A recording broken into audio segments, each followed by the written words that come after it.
Les historiens s'accordent généralement à dire que le schisme de Luther a commencé le jour où il a cloué les 95 thèses contre les indulgences sur la porte de l'église de tous les saints à Wittenberg. Nous sommes en 1517. Il a fallu 4 ans à Luther pour être excommunié, 4 années qui ont été très profitables pour lui et son hérésie, qui a pu se répandre surtout en Europe du Nord.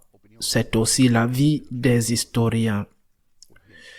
Je suis convaincu que ce qui s'est passé ce week-end est le début d'un nouveau schisme, comparable à l'acte symbolique de clouer les thèses contre les indulgences à la porte de l'église de tous les saints. Ce qui s'est passé ce week-end est la conclusion du synode allemand. Ils n'ont pas évité le conflit. Ils n'ont pas essayé de rapprocher les positions de ce que le Vatican avait dit et ce qui est la doctrine de l'Église catholique. Ils sont allés ouvertement au conflit et ils l'ont fait en utilisant leur méthode dictatoriale bien aimée, par exemple, en interdisant le vote anonyme, en faisant en sorte que les votes soient nominaux, que chacun sache ce que les autres votaient, de sorte qu'un nombre important d'évêques se sont abstenus et que seul un petit groupe d'évêques a voté contre ce qui avait été approuvé. Pourquoi ces évêques se sont-ils abstenus? Par peur. Ils n'ont pas été courageux, ils ont été très lâches. Mais le harcèlement auquel sont soumis tous ceux qui ne sont pas d'accord avec ceux qui prétendent officiellement être tolérants les a poussés à ne pas défendre leurs principes. Et c'est ainsi que ces conclusions, qui sont clairement schismatiques, ont été approuvées. Par exemple, premièrement, demander la disparition du célibat obligatoire pour les prêtres. Deuxièmement, que les laïcs et surtout les femmes laïques soient autorisés à prêcher des homélies à la messe, à célébrer des baptêmes et des mariages. Troisièmement, la possibilité de bénir tous les types de couples, qu'ils soient ou non mariés à l'Église, les couples composés d'homosexuels, les couples composés de personnes qui ne sont même pas mariées civilement, ou les couples composés de personnes mariées civilement, mais non sacramentellement. La bénédiction des couples de tout type, et en fait, elle a déjà été approuvée. Il a été décidé qu'il fallait créer un type de liturgie spécialement adapté à ces cas. Quatrièmement, l'acceptation totale de l'idéologie du genre. Le genre n'est plus le sexe, ce n'est plus une question liée à la biologie, c'est une question liée à la volonté propre, liée aux sentiments propres, et c'est en plus changeant. Aujourd'hui, on peut se sentir homme et demain femme, et le surlendemain un nouveau homme, ou l'inverse. Par conséquent, les personnes qui sont physiquement des femmes, mais qui se déclarent hommes parce qu'elles se sentent hommes, c'est-à-dire les transsexuels, sont acceptées dans les séminaires et peuvent devenir prêtres. Les transsexuels pourront être ordonnés prêtres même s'ils sont physiquement des femmes.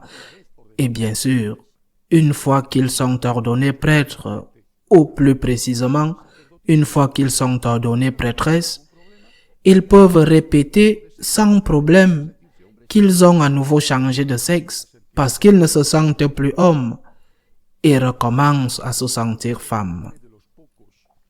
L'un des évêques allemands, l'un des rares à avoir décidé de rester catholique, a déclaré que l'église anglicane venait de sombrer dans le schisme à cause de l'approbation des bénédictions pour les couples homosexuels et que ce qui a été approuvé lors du synode allemand est bien plus que cela, et que l'Église anglicane est le modèle parfait de cette soi-disant tolérance selon laquelle on peut croire et faire ce que l'on veut tant que l'on n'interfère pas avec ce que les autres croient et font.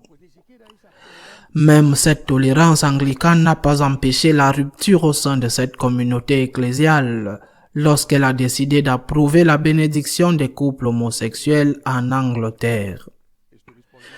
Cet évêque allemand a déclaré « C'est bien pire que cela et ils sont entrés en schisme. Que va-t-il nous arriver ?» Telle est la question qui se pose aujourd'hui.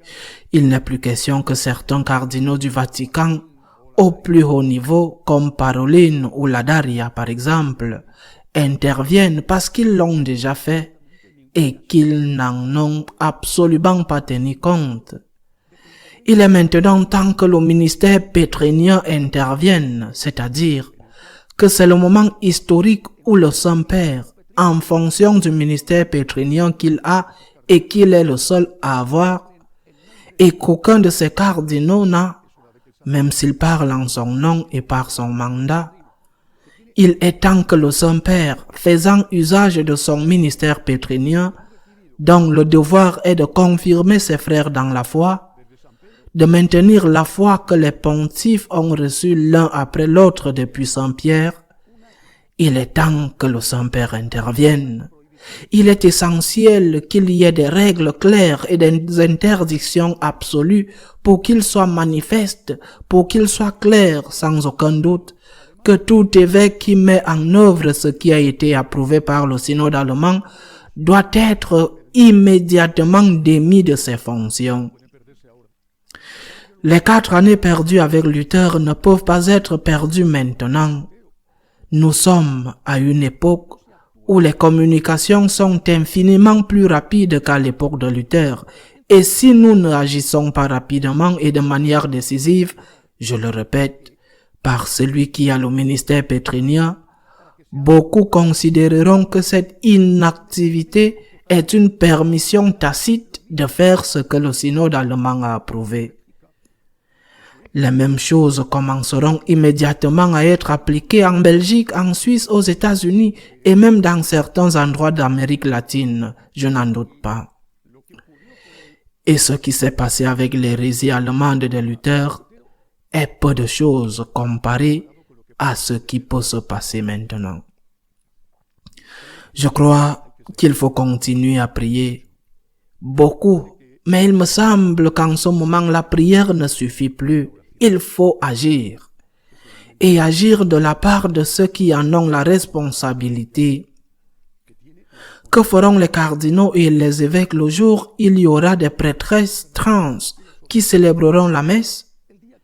Et que feront les fidèles? Se tairont-ils comme des morts? Serions-nous arrivés à ce point de passivité? Nous devons prier et nous devons agir.